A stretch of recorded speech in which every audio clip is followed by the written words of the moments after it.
Sa bawat sulok ng bansa, ang tinig ng bayan ay mahalaga. Kaya naman dito sa Tarlac, ating aalamin kung ano nga ba ang inaasahan at sigaw ng mga mamamayan sa ikalimang sona ni Pangulong Ferdinand Marcos Jr. Tinig ng Bayan. Tinig ng Bayan.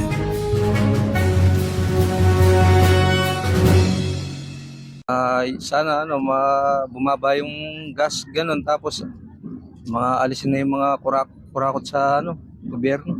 Mga driver bigyan ng kahit konting lang tulong para sa araw-araw ganun. So para sa akin siguro ang pinakamagandang marinig at gawin ng Pangulo ay tukuyin niya lahat ng mga korap, yung mga lahat ng may sala at ipakulong niya. Yan ang pinakamaganda para mabawasan yung mga masasama. Actually, naganap yung malawakang mobilisasyon sa Kapas Tarlac.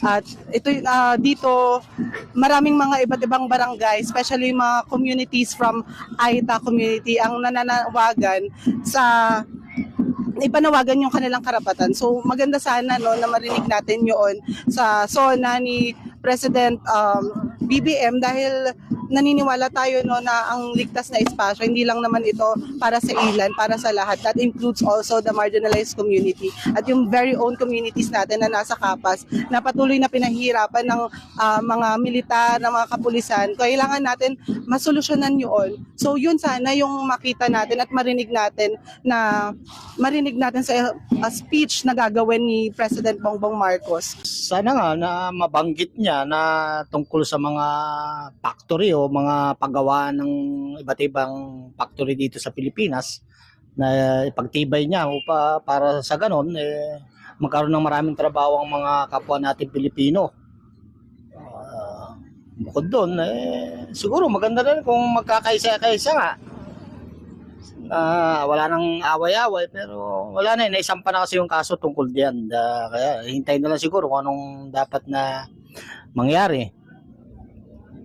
Maliban doon, maganda sana magkikahit siya ng mga namumuhunan dito sa atin, dito sa Pilipinas para hindi na umalis pa o mga ibang bansa ang mga kapwa natin Pilipino mahihirap.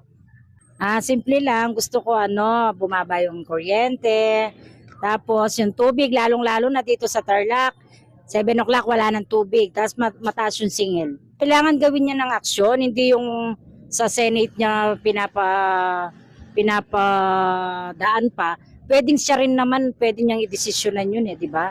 Dahil president siya Sa papalapit na SONA 2026, makinig, makiusisa at makialam. Mula sa Tinig ng Tarlac, ako si Renzo Pagaling para sa SONA 2026, The Radyo Pilipino Special Coverage. Tinig ng Bayan. Tinig ng Bayan.